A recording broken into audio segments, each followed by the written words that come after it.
அத்தியாயம் 6. டாக்டர் அமரதீபன் பதட்டத்தோடு பொற்கோவை நெருங்கி அவனுடைய பல்ஸை பிடித்து பரிசோதித்து பார்த்தார். நாடி துடிப்பு இயல்பா இல்லை. அது அதல பாதாளத்துக்கு போய்கொண்டிருப்பது அவருடைய உள்ளுணர்வுக்கு புரிந்தது. அருகில் இருந்த இன்டர்காம் ரிசீவரை எடுத்தார். ஸ்டாஃப் நர்ஸை கூப்பிட்டார். புஷ்பம், டாக்டர், உடனடியாய் 2 ஆர்டலியை கூட்டிக்கிட்டு ஒரு ஸ்ட்ரெச்சரோடு வா. கன்சல்டேஷனுக்கு வந்த ஒரு பேஷண்ட் திடீர்னு மயக்கமாய் விழுந்துட்டார். கடைவாயில் ரத்தம், பல்ஸ் ரேட் நார்மலா இல்லை. உடனடியாய் அவரை ஐசி யூனிட்டுக்கு கொண்டு போக வேணும். இதோ வரேன் டாக்டர். சரியாய் ஒரே ஒரு நிமிஷம். ஸ்டாஃப் நர்ஸ் புஷ்பம் 2 ஆர்டலிகளோடும் ஸ்ட்ரெச்சரோடும் வந்தாள். ஐசியூவில் பெட் காலியாயிருக்கா? இருக்கு டாக்டர். இவரோட பேர் பொற்கோ. முதல்ல இவரை ஐசி யூனிட்டுக்கு கொண்டு போய் வெண்டிலேட் பண்ணுங்க. நான் பின்னாடியே வந்துட்டுருக்கேன். பொற்கோவை ஸ்ட்ரெச்சரில் படுக்க வைத்தார்கள். அவனுடைய பாக்கெட்டில் இருந்து செல்போன் எட்டி பார்த்தது. டாக்டர் அமரதீபன் அந்த செல்போனை எடுத்துக்கொண்டார். அதை உசுப்பி கான்டாக்ட் எண்களை பார்த்தார். பட்டனை அழுத்த ஹோம் என்ற வார்த்தைக்கு கீழே ஒரு லேண்ட்லைன் எண் பளிச்சிட்டது. ஆப்ஷனில் போய் கால் செய்தார். மறுமுனையில் ரிங் போய் ரிசீவர் எடுக்கப்பட்டது. ஹலோ, ஒரு ஆணின் வயோதிக குரல் கேட்டது. இது பொற்கோ வீடா? ஆமா. நீங்க பொற்கோவோட அப்பா? ஆமா. நீங்க பேசுறது யாரு?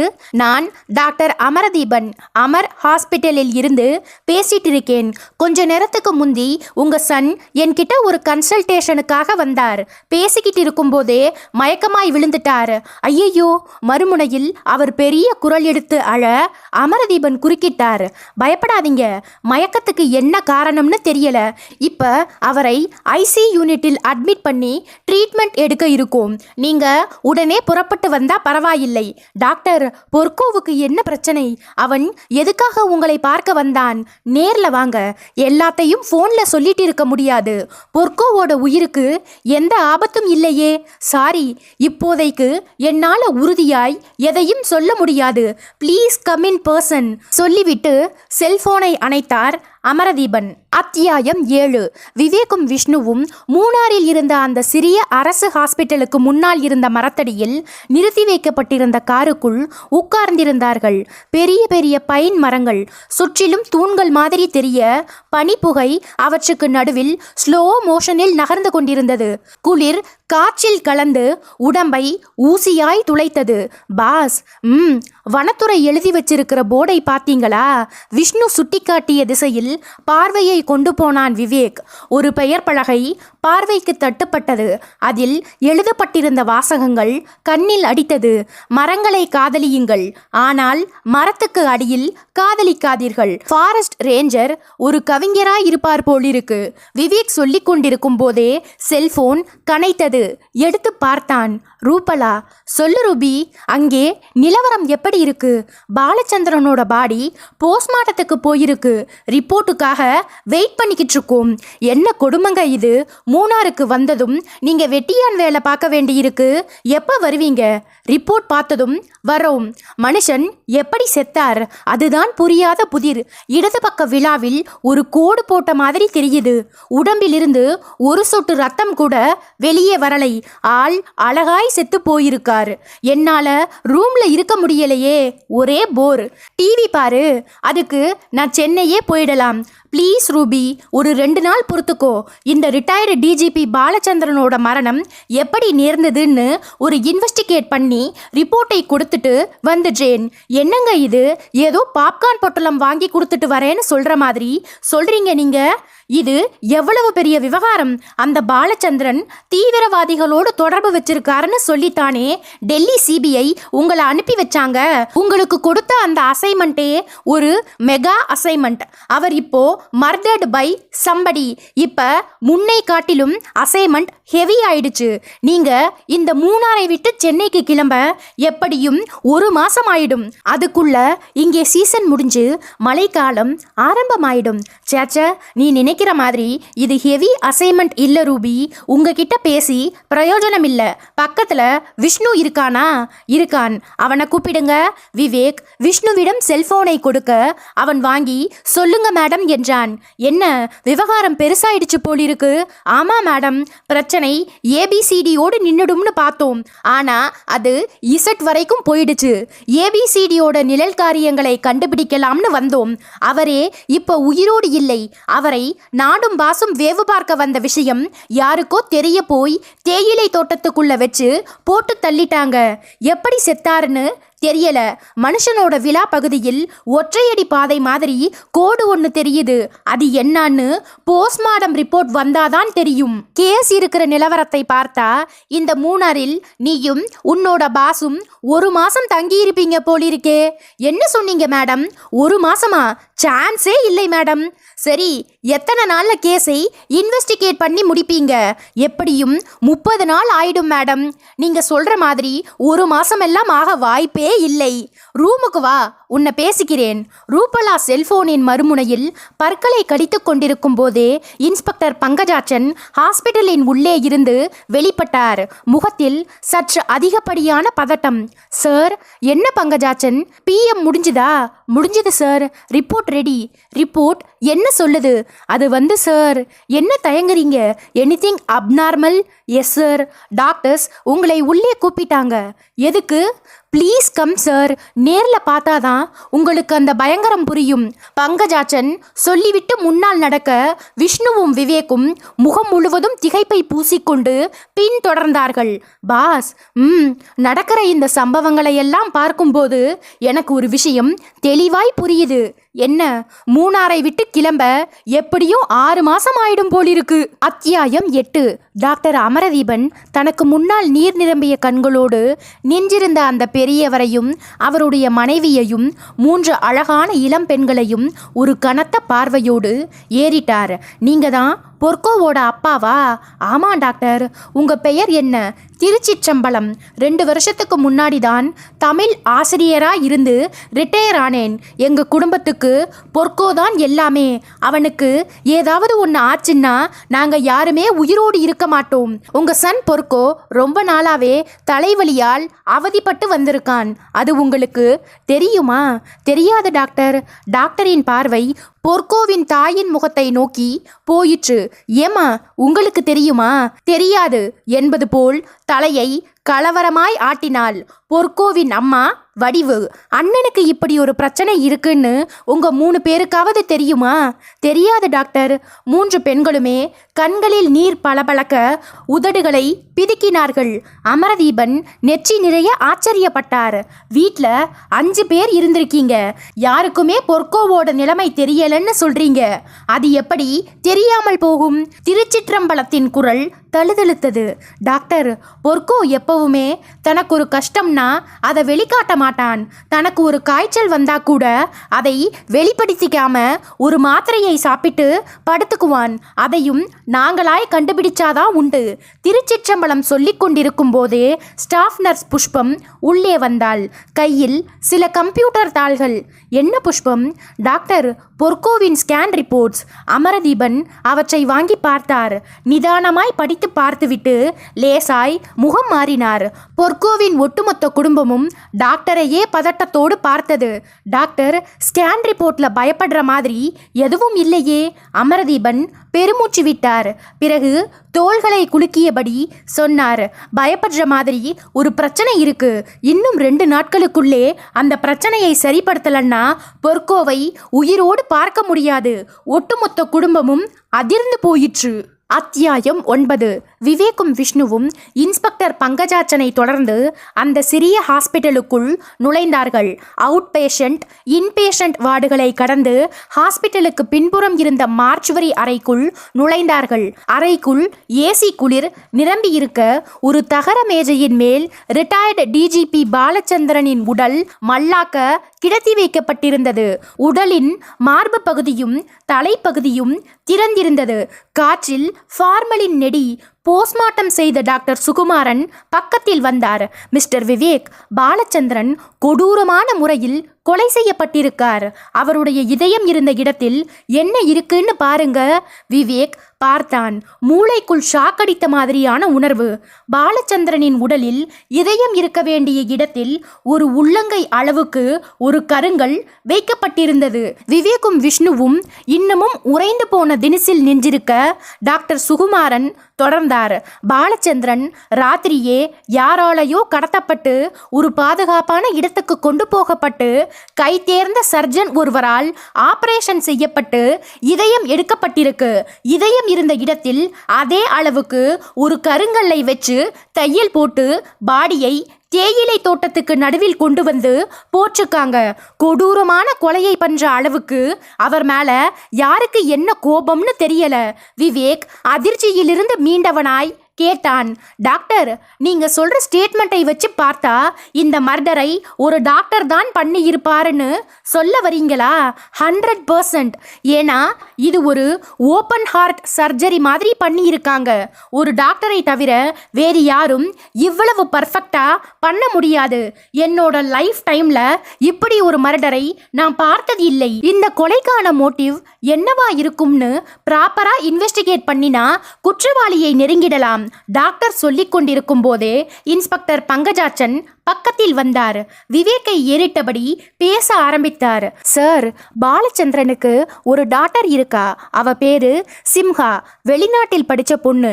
இப்ப மூணாறு எஸ்டேட்டில் தான் ஸ்டே பண்ணி இருக்கா. ஒரு கான்ஸ்டபிளை அனுப்பி அந்த பொண்ணுக்கு தகவல் சொன்னோம். நியூஸை கேட்டுட்டு சிம்ஹா மயக்கம் போட்டு விழுந்துட்டா. அவளை ஹாஸ்பிட்டலைஸ்ட் பண்ணிட்டதாய் தகவல். அந்த பொண்ணுக்கு மயக்கம் தெளிஞ்ச பின்னாடி தான் அவளை விசாரிக்க முடியும். It's okay mister Pankajachan. நான் இப்போ உடனடியா பாலச்சந்திரனின் எஸ்டேட் பங்களாவுக்கு போகணும். அவரோட அறையை பார்க்கணும். எல்லாத்துக்கும் மேலா அவர் யூஸ் பண்ற செல்போன் நம்ம கைக்கு கிடைக்கணும். விவேக் சொல்லிக் கொண்டிருக்கும் போதே அந்த கான்ஸ்டபிள் வேகமாய் உள்ளே வந்து பங்கஜாச்சனுக்கு முன்பாய் நின்றார். சார், என்ன? பாலச்சந்திரனோட டாக்டர் சிம்ஹா வந்துட்டாங்க. உள்ளே வரணும்னு அழுது ஆர்ப்பாட்டம் பண்றாங்க. உள்ளே அனுப்பவா? வேண்டாம். இந்த கோலத்துல எந்த பொண்ணும் தன்னோட அப்பாவை பார்க்க விரும்ப மாட்டா.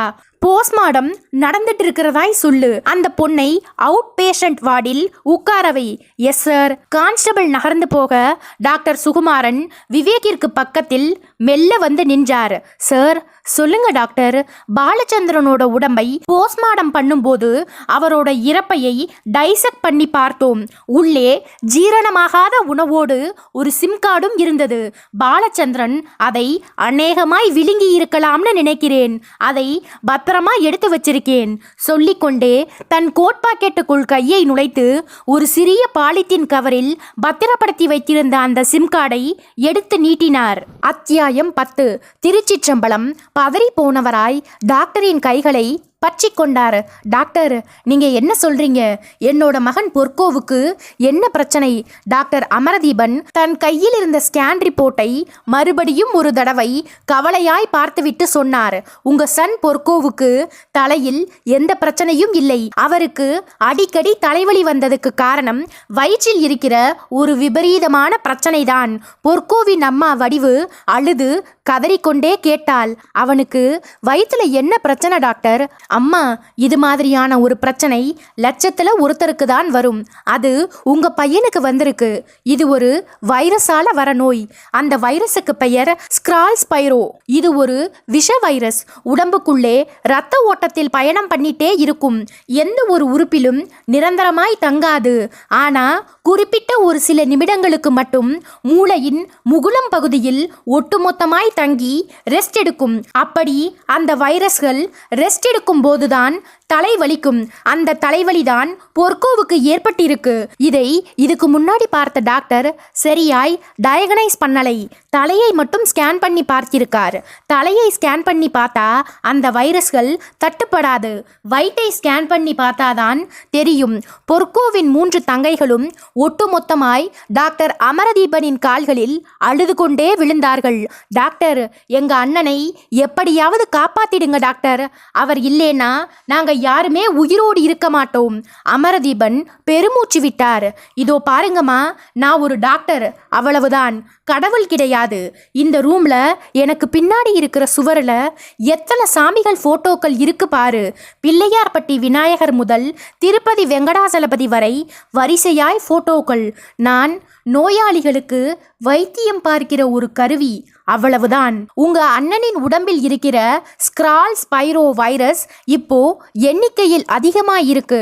அதை அழிக்கணும்னா 48 மணி நேரத்துக்கு தொடர்ச்சியாய் ஒரு ஆன்டிபயாட்டிக் மருந்தை ட்ரிப்ஸ் வழியாய் செலுத்தினாலும் அதுக்கு ரெஸ்பான்ஸ் கிடைக்குமான்னு எனக்கு தெரியாது. ஏன்னா அந்த வைரஸ்களுக்கும் நாம செலுத்துற ஆன்டிபயாட்டிக் மருந்துக்கும் ஒரு பெரிய போராட்டமே நடக்கும். போராட்டம்னு சொல்றதை விட போருன்னே சொல்லலாம். இந்த போர்ல யார் ஜெயிப்பாங்கன்னு 48 மணி நேரத்துக்கு பின்னாடி தான் தெரியும். ஆன்டிபயாட்டிக் மருந்து ஜெயிச்சிட்டா உங்க அண்ணன் கண்ணை முழிச்சு பார்ப்பார். இல்லைன்னா டாக்டர் அமரதீபன் திரும்பி நின்று வெங்கடாஜலபதி போட்டோவை காட்டினார். அவரை நம்புங்க, பொற்கோ கண் விழிச்சு பார்ப்பார். இந்த ட்ரீட்மெண்ட்டுக்கு 2 லட்சம் ரூபாய் செலவாகும். இப்போ நீங்கள் பணத்தை பே பண்ண வேண்டாம். பொற்கோ கண் விழிச்சு பார்த்து ஸ்மைல் பண்ணின பிறகு பே பண்ணினா போதும். Thank you doctor. ஒட்டுமொத்த குடும்பமும் கண்களில் நீர் வழிய டாக்டரை கையெடுத்து கும்பிட்டது. அத்தியாயம் 11. சிம்ஹா அவ்வளவு அழகாக இல்லை. எந்த ஆண்மகனும் ஒரு தடவைக்கு மேல் பார்க்க பிரியப்படாத பிரிவில் இருந்தாள். நேர்த்தியாய் சேலை கட்டி நெற்றியில் ஒரு ஸ்டிக்கர் போட்டு வைத்திருந்தாள். அழுததில் கண்கள் வீங்கி போய் தெரிந்தது. விவேக்கும் விஷ்ணுவும் அவளுக்கு எதிரில் போய் உட்கார்ந்தார்கள். விவேக் சில நொடிகள் மௌனமாய் இருந்துவிட்டு பேச்சை ஆரம்பித்தான். சாரி மிஸ் சிம்ஹா, நீங்க இப்ப இருக்கிற மனநிலையில் நான் உங்களை விசாரணை பண்ணக்கூடாதுதான். இருந்தாலும் வேறு வழியில்லை. You have to answer my questions. அவள் கையில் வைத்திருந்த கர்ச்சீஃபால் வாயை பொத்தி அழுகையை அடக்கிக் கொண்டு சொன்னாள். நான் முதல்ல அப்பாவை பார்க்கணும். இப்ப நீங்க அப்பாவை பார்க்க முடியாது. போஸ்ட்மார்டம் முடிய எப்படியும் ஒரு அரை மணி நேரம் ஆயிடும். நீங்க சொல்ல போகிற விவரங்களை வச்சுதான் கொலையாளியை நாங்க நெருங்க முடியும். சிம்ஹா கண்களை துடைத்து கொண்டு மூக்கை உறிஞ்சினாள். பிறகு அவளாகவே பேச ஆரம்பித்தாள். அப்பாவுக்கு எதிரிகள் இருக்க வாய்ப்பே இல்லை. ஏன்னா எல்லார்கிட்டையும் அன்பாய் பழகுவார். வீட்டில் வேலை செய்கிற சர்வன்ஸை கூட அதட்ட மாட்டார். அப்படிப்பட்டவருக்கு இப்படி ஒரு முடிவு ஏற்பட வாய்ப்பே இல்லை. நீங்க உங்க அப்பாவை கடைசியா எப்ப பார்த்தீங்க? நேத்து ராத்திரி 9 மணிக்கு நானும் அப்பாவும் ஒன்னா உட்கார்ந்து டின்னர் சாப்பிட்டோம். அதுக்கப்புறம் கொஞ்ச நேரம் டிவி பார்த்தோம். 9:30 மணிக்கு வழக்கம் போல படுக்க போயிட்டார். அப்பா வழக்கமாய் 9:30 மணிக்கு தான் படுக்க போவாரா? ஆமாம், என்னைக்குமே லேட்டாய் படுக்க போனதில்லை. இல்லை, வருஷத்துக்கு ஒவ்வொரு மே மாசமும் அப்பா மூணார் வந்துடுவார் இல்லையா? ஆமாம், நீங்களும் வந்துடுவீங்க.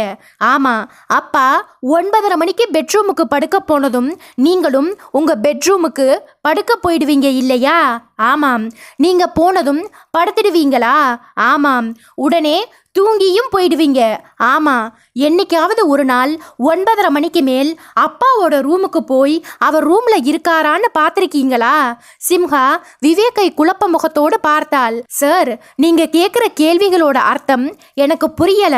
நான் எதுக்காக 9:30 மணிக்கு மேல் அப்பாவோட பெட்ரூமை பார்க்க போகணும்? அப்படி போயிருந்தா உங்களுக்கு ஒரு உண்மை தெரிஞ்சிருக்கும். என்ன உண்மை? அவர் ரூம்ல இருந்திருக்க மாட்டார். சிம்ஹா திகைத்தாள். என்ன சார் இப்படி சொல்றீங்க? அவர் ரூம்ல இல்லாம எங்கே போவார்? வெளிநாட்டிலிருந்து வந்து இங்கே ஸ்டே பண்ணி இருக்கிற சில நபர்களை சந்திக்க போவார். சிம்ஹா அப்பா இறந்து போன துக்கத்தையும் மறந்து போனவளாய் கோபமாய் எழுந்தாள். What nonsense you are talking? Vivek மெதுவாய் புன்முறுவல் பூத்தான். I am talking with sense. உங்க அப்பாவை பற்றி நான் சொன்னதெல்லாம் என்னோட கற்பனை இல்லை. நம் உளவுத்துறை கொடுத்த தகவல்கள். அந்த தகவல்களில் உண்மை இருந்ததால நான் அவரை இங்கே கண்காணிக்க வந்தேன். உங்க ஃபாதர் இவ்வளவு கொடூரமாய் கொலை செய்யப்பட்டதுக்கு காரணம் அவரோட தேச விரோத நடவடிக்கைகள் தான். நான் பேசுறத கேட்டு உங்களுக்கு கோபம் வரலாம். பட் நீங்க கோபப்படுறதால அவர் நல்லவர் ஆகிவிட முடியாது. சிம்ஹா தன்னுடைய 2 கைகளையும் ஆவேசமாய் வீசிக்கொண்டு வீறிட்டாள். நோ, நீங்க என்ன சொன்னாலும் சரி, ஐ won't பிலீவ். என்னோட அப்பா டிஜிபியாக இருந்து ரிட்டையர் ஆனவர். அவர் பதவியில் இருந்தபோது கேரளாவில் இருந்த ரவுடிகள் சாம்ராஜ்யத்தை வேரோடு அழித்தவர். சட்டத்தையும் நேர்மையையும் தன்னுடைய 2 கண்களாய் நினைத்தவர். You are correct miss Simha. Mister Balachandran பதவியில் இருந்த வரைக்கும் நேர்மையாய்தான் இருந்தார். அதுக்கப்புறம்தான் அவர் கொஞ்சம் கொஞ்சமாய் மாறினார். வெளிநாட்டு நபர்களோடு ஒரு தொடர்பை வச்சுக்கிட்டார். அது எப்படிப்பட்ட தொடர்புன்னு எனக்கு தெரியாது. அப்படி ஒரு தொடர்பை வச்சுக்கிட்ட ஒரே ஒரு வருஷத்துக்குள்ள இந்த மூணாரில் சில்வர் லயன் என்ற எஸ்டேட்டை விலைக்கு வாங்கிட்டார். இதெல்லாம் எப்படி சாத்தியம்னு நீங்க தான் சொல்லணும். சார், நீங்க சொல்றத பார்த்தா எங்க அப்பா ஏதோ சட்டவிரோதமான காரியங்களை பண்ணி சொத்து சம்பாதிச்ச மாதிரியான தொனி தெரியுது. அதுதான் உண்மைன்னு உளவுத்துறை சொல்லுது. உளவுத்துறை சொன்னது உண்மையா பொய்யான்னு தெரிஞ்சுக்கத்தான் நானும் விஷ்ணுவும் மூணாறு வந்தோம். நாங்க மூணாறு வரதை யாரோ ஸ்மெல் பண்ணி உங்க அப்பா போலீஸ் வலைக்குள்ள மாட்டிடக்கூடாது என்கிற எண்ணத்தில் நேத்து ராத்திரியே தீர்த்து கட்டிட்டாங்க.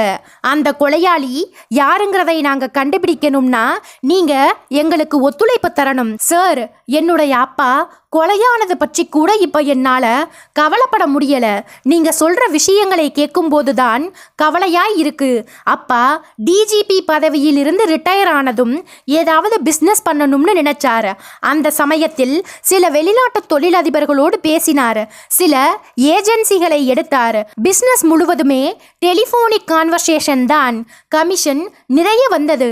அந்த பணத்துல தான் அப்பா மூணாரில் எஸ்டேட் வாங்கினார். நீங்க சொல்ற மாதிரி இதில் எந்த விதமான சட்ட விரோதமும் இல்லை. ஓகே, இப்ப நீங்க பேசின பேச்சில் ஒரு சின்ன மினி திருத்தம். என்ன? அவர் தொடர்பு வச்சுக்கிட்டது வெளிநாட்டு பிசினஸ் தொழிலதிபர்களோடு அல்ல. தென் உலகத்துல எந்த ஒரு நாடும் அமைதியா இருக்கக்கூடாதுன்னு நினைக்கிற ஒரு தீவிரவாத இயக்கத்தின் நபர்களோடு உங்க அப்பா தொடர்பு வச்சிருந்தார். நோ, நான் நம்ப மாட்டேன். சரி, இது என்ன? விவேக் தன் கையில் வைத்திருந்த சிறிய பாலித்தீன் பையை பிரித்து அதில் இருந்த சிம் கார்டை காட்டினான். இது ஒரு சிம் கார்டு மாதிரி தெரியுது. இது சிம் கார்டு தான். பொதுவாய் சிம் கார்டு செல்போனுக்குள்ளே தான் இருக்கும். இது எங்கே இருந்தது தெரியுமா? எங்கே? உங்க அப்பாவோட வயிற்றுக்குள்ள. சிம்ஹா திக்கென்ற பார்வையோடு விவேக்கை பார்க்க விவேக் ஒரு மென்சிரிப்போடு தொடர்ந்தான். நேத்து ராத்திரி என்ன நடந்திருக்கும்னு நான் சொல்லட்டுமா? உங்க அப்பா வழக்கம் போல் 9:30 மணிக்கு மேலே வெளியே வந்து தன் வெளிநாட்டு நிழல் நண்பர்களோடு பிசினஸ் பேசி இருப்பார். அப்ப உளவுத்துறையின் லிஸ்டில் உங்க அப்பாவோட பேர் இருக்கிறதையும் அதை இன்வெஸ்டிகேட் பண்ண நாங்க வர இருப்பதை பற்றியும் அங்கே ஒரு டிஸ்கஷன் நடந்திருக்கும். உங்க அப்பாவோட உயிரை எடுத்தாதான் மற்றவங்க போலீஸ் பிடியிலிருந்து தப்பிக்க முடியும் என்கிற நிலைமை உருவாகி இருக்கும். உங்க அப்பாவை முடிச்சிட்டாங்க. அவர் உயிர் தப்பிக்க ஓடும்போது யார் கையிலும் இந்த சிம் கார்டு கிடைச்சிடக்கூடாது என்கிற காரணத்துக்காக இதை விழுங்கி இருக்கலாம். ஒருத்தர் சிம் கார்டையே விழுங்குறாருன்னா அவர்கிட்ட ஏதோ தப்பு இருக்குன்னு தானே அர்த்தம். சிம்ஹா உடைந்து போய் விவேக்கையே பார்த்தாள். அத்தியாயம் 12. டாக்டர் அமரதீபன் கையில் இருந்த மெடிக்கல் புல்லட்டின் ஒன்றை படித்து முடித்திருந்த போது ஸ்டாஃப் நர்ஸ் புஷ்பம் உள்ளே வந்தாள். டாக்டர் நிமிர்ந்தார். என்ன என்பது போல் பார்த்தார். புஷ்பம் சொன்னாள், டாக்டர் சிவபுண்ணியம் வரார். நீங்க ஃபோன் பண்ணி இருந்தீங்களா? ஆமா, அவருக்காக தான் வெயிட் பண்ணிக்கிட்டு இருக்கேன். அமரதீபன் சொல்லி கொண்டிருக்கும் போதே டாக்டர் சிவபுண்ணியம் கதவை தள்ளிக்கொண்டு உள்ளே வந்தார். இரட்டை நாடி சரீரம், பளீரென்ற வழுக்கை. Good evening Amaradeepan. Good evening Sivapunniyam. Thanks for your coming. Pushpam வெளியேறி போய்விட சிவபுண்ணியம் எதிரே இருந்த நாற்காலியில் சாய்ந்து கொண்டார். சொல்லுங்க, என்ன திடீர்னு ஃபோன் பண்ணி இருக்கீங்க? உங்ககிட்ட ஒரு சின்ன கன்சல்டேஷன். சிவபுண்ணியம் சிரித்தார். என்ன அமரதீபன், சிட்டியில் நீங்க தான் நம்பர் 1 சர்ஜன். நான் வெறும் ஒரு பீடியாட்ரிஸ்ட். என்கிட்ட கன்சல்டேஷனா? Welcome, thank you. என்ன விஷயமாய் கன்சல்டேஷன்? மிஸ்டர் சிவபுண்ணியம், நீங்க சமீபத்தில் ஜெனிவா போய் ஸ்கிரால் ஸ்பைரோ வைரஸ் சம்பந்தப்பட்ட ஒரு மெடிக்கல் செமினாரில் கலந்துக்கிட்டீங்க இல்லையா? எஸ், அது சம்பந்தமாய் ஒரு ஆர்டிக்கல் சப்மிட் பண்ணினதாய் கேள்விப்பட்டேன். ஆமா, அந்த வைரஸினால் பாதிக்கப்பட்ட ஒரு பேஷண்ட் இங்கே அட்மிட் ஆகியிருக்கார். பேர் பொர்கோ. இளைஞன். ஒரு ஐடி கம்பெனியில் வேலை பார்த்துக்கிட்டு இருக்கான். குறிப்பிட்ட சில சமயங்களில் மட்டும் தலைவலி வருதுன்னு சொல்லி இங்கே வந்தான். பேசிட்டு இருக்கும்போதே ரத்தம் கசியிற வாயோடு மயங்கி விழுந்துட்டான். அவனை கம்ப்ளீட்டா ஒரு சிடி ஸ்கேனுக்கு உட்படுத்தி பார்த்தப்ப ரத்த ஓட்டத்தில் ஸ்கிரால் ஸ்பைரோ வைரஸ் இருக்கிற அந்த பயங்கரம் உறுதியாச்சு. சிவபுண்ணியம் நெற்றியை பிடித்து கொண்டார். மை குட்னஸ், அமரதீபன் தொடர்ந்தார். நான் அதிர்ந்து போயிட்டேன். அவன் உடம்பில் இருக்கிற அந்த ஸ்கிரால் ஸ்பைரோ வைரஸை எராடிகேட் பண்ற எஸ்எஸ் சீரம் எந்த அளவுக்கு வேலை செய்யும்? அந்த இளைஞனை இந்த நோயிலிருந்து காப்பாற்ற எத்தனை சதவீதம் வாய்ப்பு இருக்கு? சிவபுண்ணியம் பெருமூச்சொன்றை வெளியேற்றி தன் தோள்களை ஜெர்க் செய்து தன் சதைப்பிடிப்பான பெரிய சைஸ் உதடுகளை பிதுக்கினார். சாரி மிஸ்டர் அமரதீபன், இந்த ஸ்கிரால் ஸ்பைரோ வைரஸ் ஒருத்தரோட உடம்புல நுழைஞ்சிட்டாலே மரணத்துக்கு அழைப்பிதழ் வச்சாச்சுன்னு அர்த்தம். நீங்கள் என்னதான் எஸ்எஸ் சீரத்தை ரத்த ஓட்டத்தில் செலுத்தி அதை எராடிகேட் பண்ண முயற்சி செஞ்சாலும் அதனுடைய சக்ஸஸ் ரேட் 10% மட்டுமே. வெகு அபூர்வமான இந்த நோய் உலகத்தில் 1000 சொச்சம் பேருக்கு வந்திருக்கு.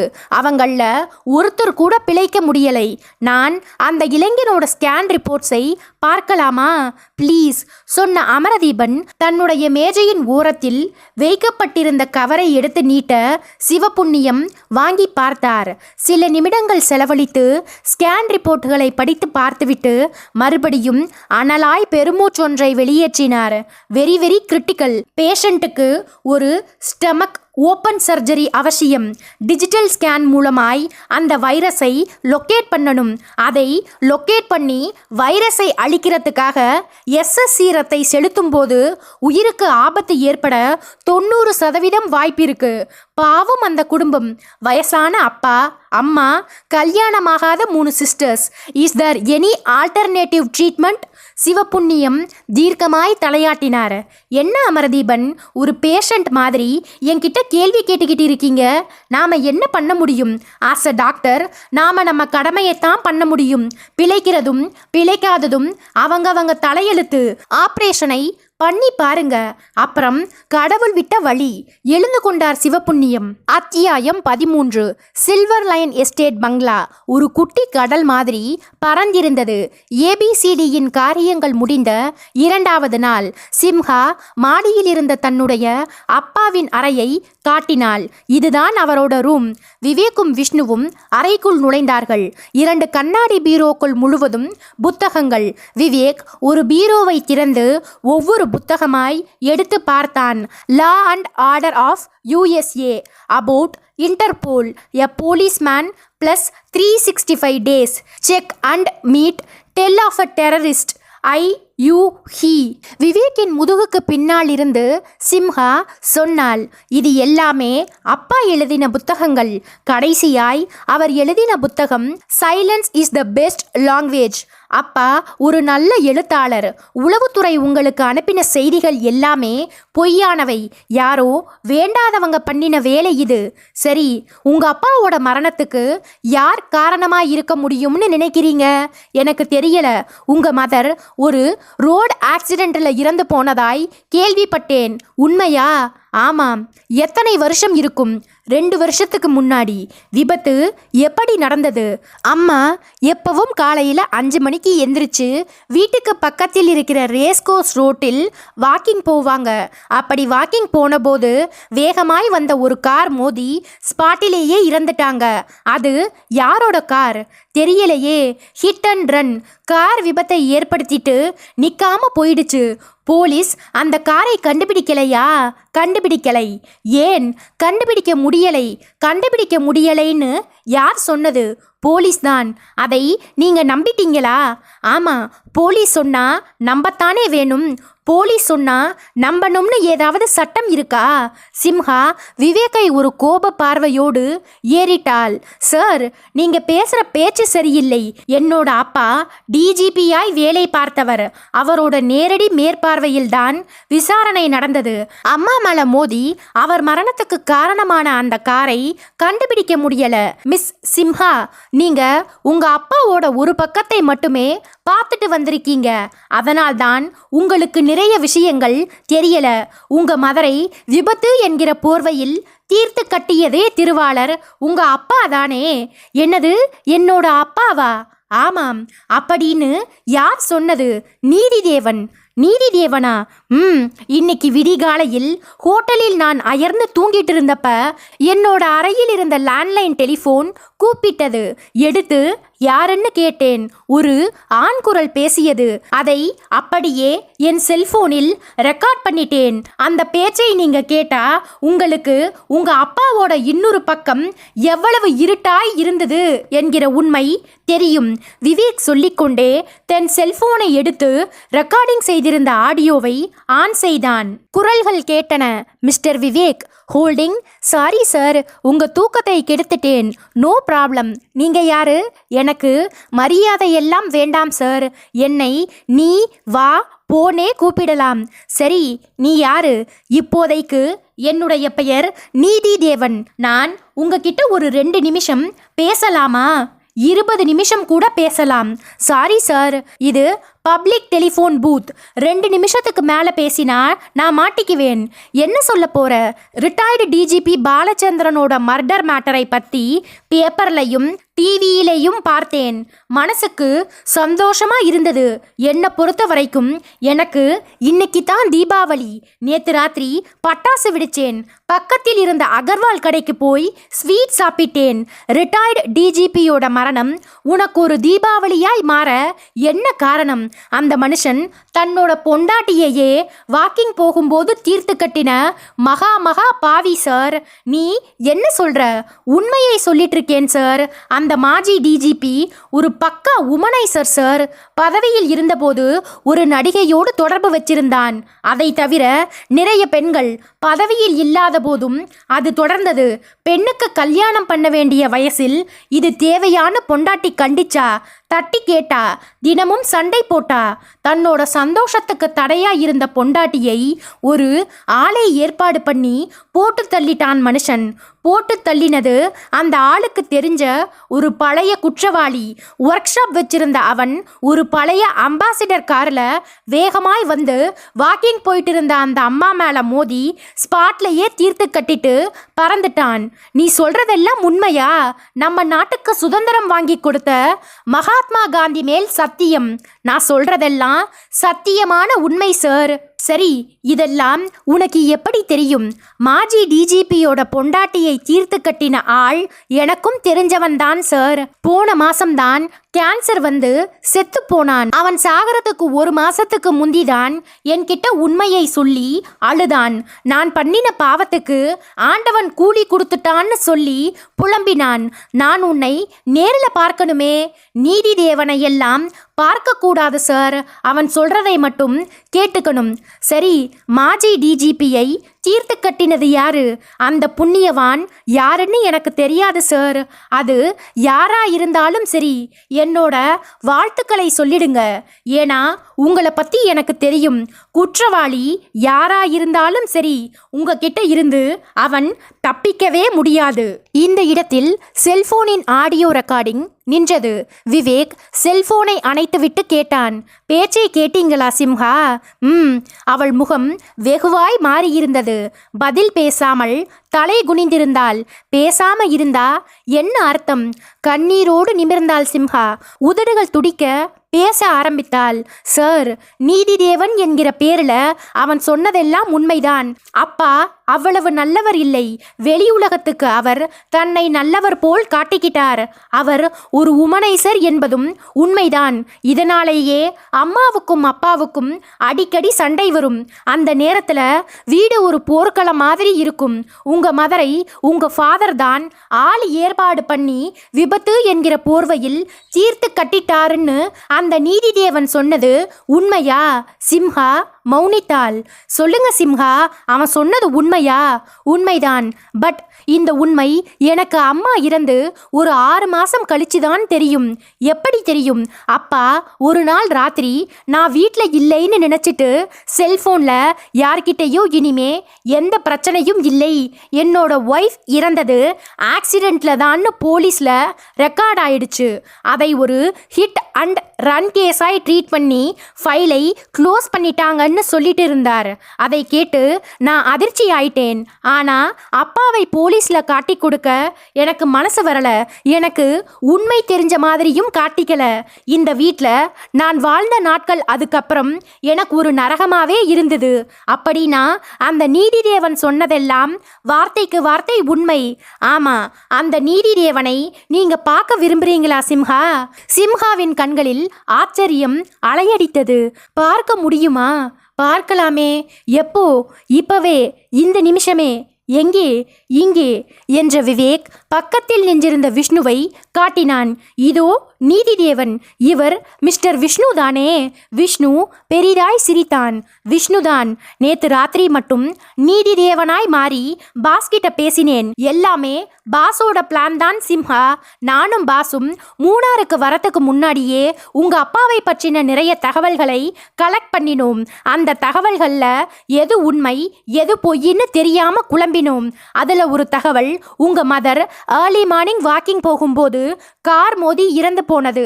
அது திட்டமிட்ட சதியா இருக்கலாமோன்னு நினைச்சோம்.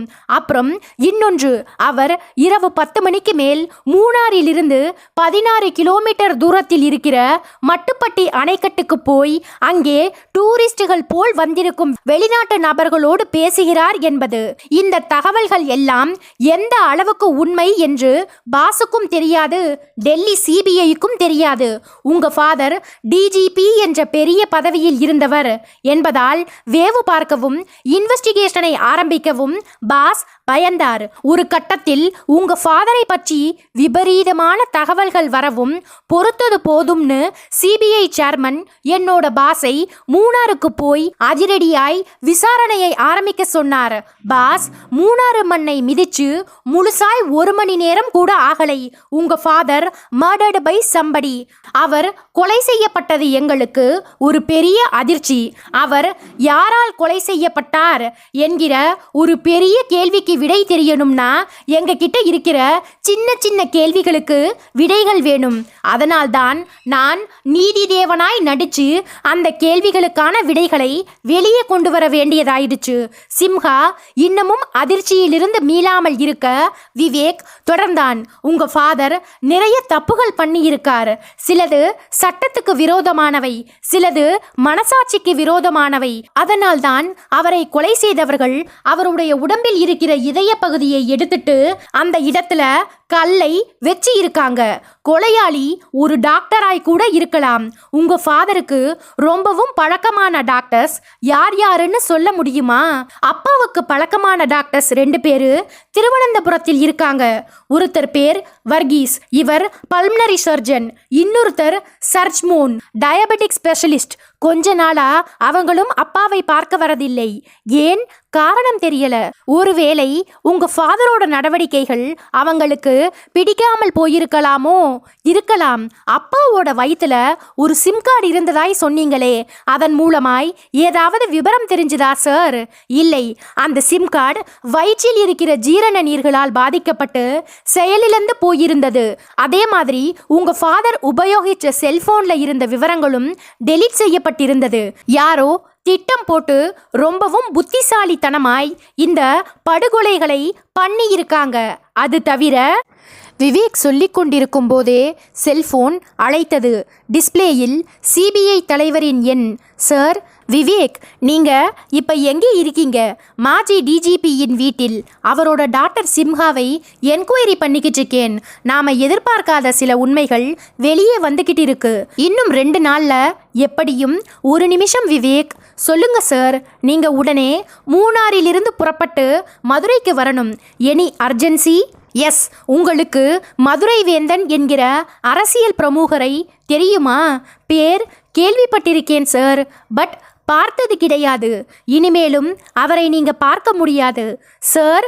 எஸ், 1 மணி நேரத்துக்கு முந்தி திருமங்கலத்துக்கு பக்கத்துல இருக்கிற ஒரு தோப்புக்குள்ளே அவரோட உயிரற்ற உடல் கண்டெடுக்கப்பட்டிருக்கிறது. மாஜி டிஜிபி பாலச்சந்திரன் எப்படி கொலை செய்யப்பட்டாரோ அதே மாதிரி மதுரை வேந்தனும் கொலை செய்யப்பட்டு கிடந்தார். அதாவது இருதயம் இருக்க வேண்டிய இடத்தில் அதே அளவுள்ள ஒரு கருங்கல்.